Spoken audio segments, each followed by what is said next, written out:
नमस्कार, बहुत स्वागत है आप सभी का। आप देख रहे हैं जवाब देना पड़ेगा, आपके साथ मैं हूं प्रिया सिन्हा। आज बात होगी पश्चिम बंगाल की, जहां पर ईडी के बाद एनआईए की टीम पर हमला हुआ। घटना पूर्वी मेदिनीपुर के भूपति नगर की है। भीड़ ने एनआईए की टीम पर ईंट पत्थर से हमला कर दिया।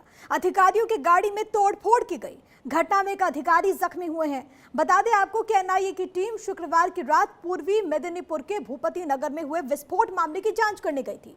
टीम ने जब कुछ आरोपियों की तलाश की तो कुछ प्रदर्शनकारियों ने एनआईए की टीम को घेर लिया। एनआईए अधिकारियों और सेंट्रल फोर्स पर ईंट से, पत्थर से हमले किए गए। घटना सुबह 5:30 बजे की है। भूपति नगर विस्फोट दिसंबर 2022 में भूपति नगर पुलिस स्टेशन के अंतर्गत नारीबीला गांव में एक टीएमसी नेता के घर पर हुआ था। इस धमाके में 3 लोगों की मौत हुई थी। लेकिन सवाल फिर से वही है कि आखिर बंगाल में बार बार अधिकारियों पर अटैक क्यों हो रहा है? क्या टीएमसी नेता एनआईए ईडी पर टारगेट करके प्रदेश को बचाएंगे? बंगाल में अधिकारियों पर अटैक के बाद सियासत तेज है। ऐसे ही सवालों पर आज हम चर्चा करने वाले हैं। कुछ खास मेहमान इस वक्त हमारे साथ मौजूद हैं क्योंकि एक बड़ी घटना घटी है। अब आपको ग्राफिक्स के जरिए हम कुछ बड़ी बातें बता देते हैं। एनआईए की टीम पर हमला हुआ है। बंगाल के पूर्व मेदिनीपुर में एनआईए टीम पर अटैक होता है। आरोपियों को ले जाने से रोकने की कोशिश की गई। गाड़ियों पर पथराव किया गया। 150 लोगों ने हमला किया था। 2 आरोपियों को अरेस्ट किया गया। इसी तरीके से आपको याद होगा कि 5 जनवरी को ईडी की टीम यहां पर जब पहुंची थी तो संदेश खाली में ईडी की टीम पर अटैक हुआ। टीएमसी नेता के घर रेड करने यहां पर टीम पहुंची थी। भीड़ ने जानलेवा हमला कर दिया। 200 लोगों ने 2 वाहनों में तोड़फोड़ की। कुछ अफसरों के तो सिर पर चोट भी आ गई। ईडी ने बताया कि भीड़ ने फोन, लैपटॉप्स तक छीन लिए। उसके बाद इस पूरे मामले में इन्वेस्टिगेशन जारी है। लेकिन सवाल यही कि आखिरकार पश्चिम बंगाल में क्या हो रहा है? आखिरकार पश्चिम बंगाल में क्यों बार बार अधिकारियों पर अटैक होता है? तमाम सवालों के जवाब तलाशने की कोशिश करेंगे। 2 खास मेहमान इस वक्त मेरे साथ मौजूद हैं। रत्नाकर सिंह, बीजेपी नेता, इस वक्त हमारे साथ मौजूद हैं। संजय चक्रवर्ती बतौर राजनीतिक विश्लेषक हमारे साथ कनेक्टेड हैं। आप दोनों का मैं स्वागत करती हूँ। और सबसे पहले संजय चक्रवर्ती जी, आपके पास ही आते हुए, आखिरकार पश्चिम बंगाल में हो क्या रहा है सर? बार बार ऐसी घटना, कभी ईडी पर हमला और कभी एनआईए के अधिकारियों पर हमला। देखिए, पहली बात तो इस समय आचार संहिता लगी हुई है। तो आचार संहिता लगी हुई है तो इसलिए पूरा पुलिस का कंट्रोल जो है वो चुनाव आयोग के पास है। और इस बात को चुनाव आयोग को देखना चाहिए कि आखिर ये घटना हुई कैसे। दूसरी बात ये है कि क्या एनआईए की टीम जब वहां पे पहुंची थी तो क्या उन्होंने लोकल पुलिस को साथ लिया था? क्या नहीं लिया था? लोकल पुलिस को तो कोई इन्फॉर्मेशन नहीं दिया था, सीधे डायरेक्ट वहां पहुंच जाती है। इसी तरह के कई घटनाएं कई अलग अलग राज्यों में होती है, लेकिन उसका चर्चा होती नहीं, क्योंकि क्या है कि 2-3 जगह पे लोकतंत्र बड़ा खतरे में है। एक लेकिन बंगाल में संजय खतरे जी, में है, एक आपकी दिल्ली 2 में खतरे में दलीलें है। मैं इससे सहमत नहीं होंगी, क्योंकि सिर्फ ये कह देना कि आचार संहिता लागू, आप ऐसी घटना को बचा नहीं सकते। इससे पहले भी जब 5 जनवरी को हमला हुआ था तब कौन सा आचार संहिता लागू थी? अभी अभी आपने बताया था 5 जनवरी को, उसके बाद जांच चली। 3 महीने हो गए, जांच का क्या हुआ? पता चला कुछ नहीं है। क्योंकि क्या होती है, ये सिर्फ और सिर्फ एक मुद्दे बनाए जाते हैं घेरने के लिए। और जिस तरीके से सीबीआई, ईडी, एनआईए की टीम जिस तरीके से इशारों पे काम कर रही है, तो सारी जनता समझ नहीं है। ये नई बात थोड़ी ना है कि इसको जो है समझा नहीं जा सकता।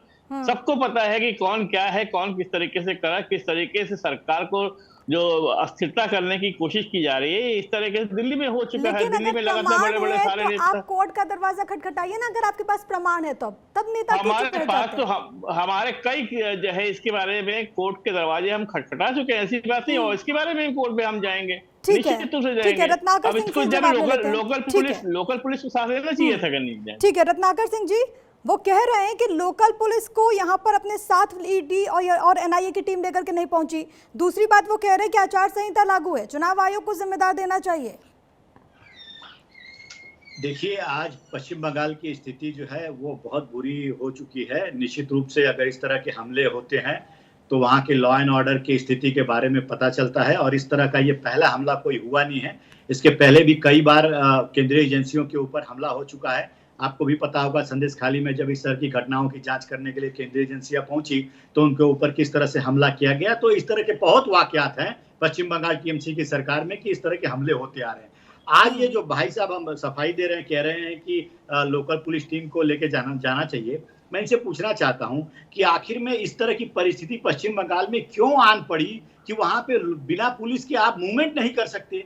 इस तरह की परिस्थिति क्यों आन पड़ी कि जब लोगों को घरों में बंद करके फूंक दिए जाते हैं और जब मुख्यमंत्री को वहां पे जाना होता है तो पूरा सिक्योरिटी के साथ वो वहां पे पहुंचती है ताकि कहीं उन पे भी हमला ना हो जाए। तो आज जो है लॉ एंड ऑर्डर पूरी तरह से वहां पे बिगड़ चुका है। और जहां एक चीज समझिए, जब भी पश्चिम बंगाल में इलीगल एक्टिविटीज को या जो ये जो वहां पे बदमाश हैं, जो गुंडे हैं, उनको संरक्षण जो देने का काम टीएमसी कर रही है, उनके ऊपर कार्रवाई करने के जाती है केंद्रीय एजेंसियां। लेकिन रत्नाकर जी, रूप से वहां पे इस तरह के हमले जो है देखने पश्चिम को मिलते बंगाल हैं। के मुख्यमंत्री से सवाल किया जाता है तो वो कहती हैं कि दरअसल पश्चिम बंगाल की छवि को खराब करने की कोशिश भारतीय जनता पार्टी कर रही है। नहीं प्रिया जी, हाथ कंगन को अरसी किया और पढ़े लिखे को फारसी किया। पूरा देश देख रहा है कि आज पश्चिम बंगाल की स्थिति क्या है। केंद्रीय एजेंसियां तक जब जांच करने जाती हैं वहां पर तो सुरक्षित नहीं है, क्योंकि वहां के लोकल गुंडे हैं, जो नेता हैं, नेताओं का संरक्षण प्राप्त है उनको, तो वो हमला करते हैं। तो सारे देश के लोग देख रहे हैं और समझ रहे हैं। इसमें ये कितनी भी सफाई दे लें और कितना भी कह लें कि इनको ये करना चाहिए था, वो करना चाहिए था, लेकिन क्या आपने वहां पे लॉ एंड ऑर्डर को सुरक्षित रखने का काम किया?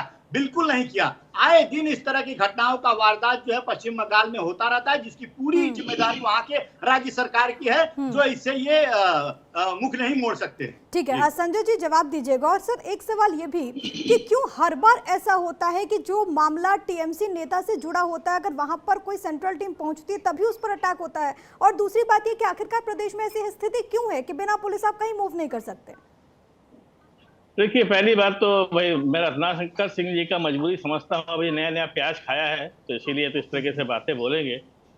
दूसरी बात यह है कि अभी इन्होंने कहा कि वहाँ ममता बनर्जी को जब जाना पड़ता तो वो बिना सिक्योरिटी के नहीं जाते हैं। तो मेरे ख्याल से तो आपको बता देना चाहिए, पूरे देश के अंदर पहली ऐसी मुख्यमंत्री है जब बिना सिक्योरिटी के चलती है और उनको सिक्योरिटी की जरूरत नहीं पड़ती। कभी उनको देखा नहीं होगा आप उनके पीछे आगे पीछे 5 गाड़ियां 6 गाड़ियां चल रही हैं, बिना सिक्योरिटी के चलती है। और यही वजह है कि आज तक कोई भी मंत्री, वो चाहे कोई कैबिनेट का मंत्री है चाहे राज्य मंत्री हो, वो बिना सिक्योरिटी के चलता गाड़ी लेकर के नहीं चलता था। आपने 4 गाड़ी पर आऊंगी आपके पास। 2 खास मेहमान हमारे साथ लगातार बने हुए हैं। संजय चक्रवर्ती जी, आप अपनी बात पूरी कीजिएगा। और ये सवाल तो उठेगा कि आखिरकार ऐसी घटनाओं को जस्टिफाई क्यों किया जा रहा है, कैसे किया जा सकता है? वो तो सबके सामने सिर्फ प्रमाण है। भ्रष्टाचार के आरोप में वहां पर इन्वेस्टिगेशन करने जाती है ईडी, वहां पर हमला हो जाता है। यहाँ पर आतंक से रिलेटेड जो मामले हैं वहां पर इन्वेस्टिगेट करने जाती है एनआईए की टीम, उस पर हमला हो जाता है।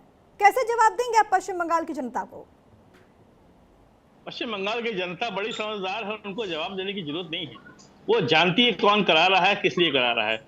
जब मैंने अभी आपसे कहा कि इस पुलिस तक को जो है इस बारे में जानकारी नहीं दी, तो किस तरीके से पुनावाला ये रात को कह रहे हैं कि वहां पे पहले से इकट्ठा कर दिया गया था। अरे जब सरकार को पता नहीं, जब वहां पे पुलिस वालों को नहीं पता है, तो कैसे इस तरीके से बता रहे हैं कि वहां पहले, मतलब झूठ पे झूठ, ये लोग जुमलेबाजी और झूठ के अलावा इनके पास कुछ नहीं लॉ एंड ऑर्डर किसके जिम्मे होता है संजय जी? ये लॉ एंड ऑर्डर इस समय चुनाव आयोग के पास है। और ये लॉ एंड ऑर्डर मणिपुर में कहां चला जाता है जो पिछले 1 साल से झुलस रहा है?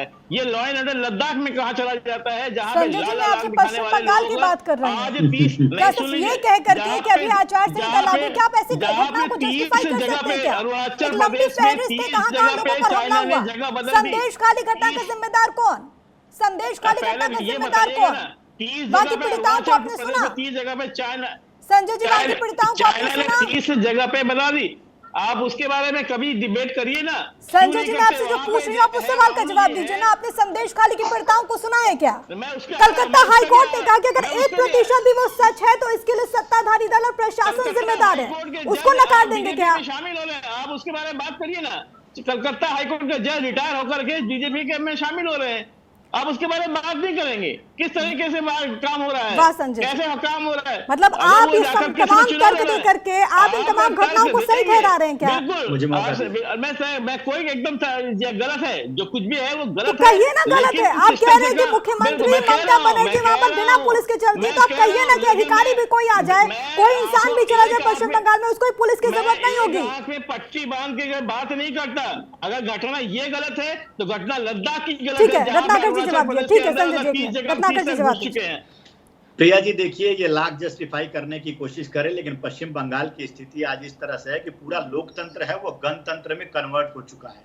पिछले पंचायत चुनाव की ही बात कर लूं तो क्या आपको राष्ट्रीय मानवाधिकार आयोग ने चिट्ठी नहीं लिखा था कि इस प्रकार जो हिंसा हुई, जो लोग मारे गए, उसके बारे में आपने क्या संज्ञान लिया? आप जरा नेशनल टेलीविजन पे बैठे हैं, जरा बता दीजिएगा। और ये चुनाव में पहली बार हिंसा नहीं हुआ है, हर चुनाव में पश्चिम बंगाल में ये देखने को मिला है कि वहां पे चुनाव में हिंसा में कैंडिडेट जो है वो मारे जाते हैं या उनकी हत्या कर दी जाती है। मुर्शिदाबाद में कांग्रेस नेता की हत्या आप भूल गए? आप इतनी जल्दी भूल जाते हैं? तो ये तमाम चीजें ये दर्शाती है कि आज लोकल जो व्यक्ति है वहां पे, जो इनके गुंडे हैं, उनको टीएमसी नेताओं का वरदहस्त शामिल है। और पुलिस प्रशासन जो आज ये बात कह रहे हैं कि लोकल पुलिस को लेकर चलना चाहिए, तो पुलिस प्रशासन का भी समर्थन और सपोर्ट इन लोगों को, जो उपद्रवियों को प्राप्त है, तभी तो केंद्रीय एजेंसियां वहां पे असहाय महसूस करती हैं, उनके ऊपर हमला किया जाता है। और ये भूल जाते हैं ये सारी चीजें कि ये पहली बार घटना नहीं हुई है, ये बार बार घटनाएं जब होती है, इसका मतलब यही होता है कि सुनियोजित तरीके से आप इस तरह की घटनाओं को अंजाम देने का काम करते हैं। लेकिन रत्नाकर जी, विपक्ष आपसे सवाल ये पूछता है कि बाकी की घटनाओं पर बीजेपी कुछ नहीं कहती, आपके शासन में जो राज्य हैं वहां पर अगर ऐसी घटनाएं होती है तो बीजेपी मौन रहती है, पश्चिम बंगाल में होता है तो बीजेपी के नेता बोलने लगते हैं, हमला बोलने लगते हैं। जी प्रिया जी देखिए, अगर कहीं भी बीजेपी शासित कहीं भी अगर राज्य में इस तरह की घटना होती है तो सबसे पहले मुख्यमंत्री आकर के उस घटना के बारे में पब्लिक को क्लैरिफिकेशन देते हैं और कड़ी जांच की भरोसा देते हैं जनता को कि उसके खिलाफ कड़ी जांच होगी। लेकिन विडंबना यह है कि जब पश्चिम बंगाल में इस तरह की घटनाएं होती हैं तो ये तमाम नेता, मुख्यमंत्री सहित तमाम जो टीएमसी के नेता है, उसको जस्टिफाई करने की कोशिश करते हैं और वो तर्क देकर के उसको सही ठहराने की कोशिश करते हैं। तो ये अंतर है भारतीय जनता पार्टी शासित राज्यों में और टीएमसी शासित राज्य में, यही अंतर है। प्रिया जी, संजय जी इसका जवाब दीजिए। क्या ये अच्छा नहीं होता कि आकर के ऐसी घटनाओं की निंदा कर दी जाती है? क्या एक मिनट, मेरा सवाल संजय जी, मुझे पता है आप बोलने के लिए बहुत कुछ आप तैयारी करके आए, एक बार सवाल तो सुन लीजिए। क्या ये अच्छा नहीं होता कि मुख्यमंत्री हो या फिर कोई भी नेता आकर के सिरे से ऐसी घटनाओं का खंडन करता और जांच की बात कहता? क्या ये सही नहीं होता? देखिए, पहली बात तो ये है कि गलत किस तरीके से हुआ। गलत जब एनआईए की टीम अगर वहां पे, आप तब आरोप लगा सकते थे पुलिस के ऊपर, आप ऐसे आरोप नहीं लगा सकते। कि जब पुलिस के ऊपर आरोप तब लगा सकते हैं जब पुलिस को वो सहयोग के साथ लेकर के जाते और उसके बाद अगर ये घटना हुई होती तो आप बताते कि हाँ पुलिस कितनी मिली हुई है। इस तरीके से अनाप शनाप कुछ भी बोल देंगे वो काम नहीं चलेगा। अभी मैं उत्तर प्रदेश की एक घटना है, बाकायदा अपराधी को पकड़ करके कार के अंदर ईंटों से कूचा गया। कौन सा मुख्यमंत्री वहां पहुंचा? किसने वहां पे जहां पे जांच की? जहां मुख्यमंत्री पहुंच जाते हैं जांच करने के लिए, कुछ भी बोल देते हैं। तमाम ऐसी घटनाएं ऐसी हो जाती है। अभी बदायूं में एक घटना हुई, अभी कानपुर में घटना हुई, कहां पे मुख्यमंत्री पहुंचे? जहां बदायूं में घटना हुई, क्योंकि वो अल्पसंख्यक जाति का था तो उसको गोली से उड़ा दिया गया। और उसके बाद जो है जो कानपुर की घटना, दो बहनों के साथ जो है बलात्कार होता है और उसकी घटना की जांच कहीं नहीं होती। ये एक दो तरीके से बातें होती हैं। सवाल यही है कि आखिरकार पश्चिम बंगाल में जो हालात बने हैं इसकी वजह क्या है? दो खास मेहमान हमारे साथ लगातार बने हुए हैं। आपके पास ही संजय जी आते हुए, क्या इन तमाम बातों से आप इस पूरे मामले पर पर्दा डालने की कोशिश कर रहे हैं? क्या ऐसी घटनाओं को किसी भी सूरत में क्या जस्टिफाई किया जा सकता है? बहुत संक्षेप में। देखिए, घटना कहीं पे भी हो, लद्दाख में हो, मणिपुर में हो, उत्तर प्रदेश में हो या बिहार में हो, कहीं पे भी हो, जस्टिफाई नहीं किया जा सकता। लेकिन अगर वो आप ऐसी घटना की निंदा कर रहे हैं? मैं बिल्कुल, देखिए मैंने कहा ना, मैं जस्टिफाई नहीं किया जा सकता। वो बंगाल का भी क्यों ना हो, मैं उसकी जस्टिफाई नहीं करता। लेकिन अगर सिस्टम से ऑक्यूपाई केवल विपक्ष को बदनाम करने के लिए इस तरह से घटनाएं होती है तो मैं उसका निंदा करता हूं। ठीक है, आखिरी कमेंट रत्नाकर जी आपका। क्या रत्नाकर जी निंदा करेंगे? मणिपुर के लिए निंदा करेंगे, लद्दाख के लिए निंदा करेंगे? अरे बोलने तो दीजिए साहब उनको, संजय जी एक मिनट उनको बोलने दीजिए ना। मणिपुर के बारे में निंदा करेंगे। देखिए घटना की निंदा करने से ये अपनी जवाबदेही और जिम्मेदारी से बच नहीं सकते, क्योंकि घटना और दुर्घटना एक बार होती है, दो बार होती है। घटनाओं की पुनरावृत्ति बार बार अगर होती है, इसका मतलब यही होता है कि राज्य सरकार अपनी जिम्मेदारियों को निर्वहन करने में पूर्णतः नाकाम हो चुकी है। लॉ एंड ऑर्डर जो है वहां पे कहीं पे दिख नहीं रहा है। आए दिन इस तरह की घटनाएं हो रही हैं, महिलाओं पे अत्याचार हो रहे हैं, केंद्रीय एजेंसियों के टीम पे हमले हो रहे हैं, चुनाव प्रचार में जो भारतीय जनता पार्टी के नेता जब जाते हैं तो उनकी गाड़ियों पे पथराव किए जाते हैं। तो ये किस तरह का माहौल बना दिया है आपके पश्चिम बंगाल को? आपने जवाब तक दिया है। आप राज्य में शांति व्यवस्था बनाए रखना चाहते हैं या नहीं रखना चाहते हैं, ये आप बता दीजिए।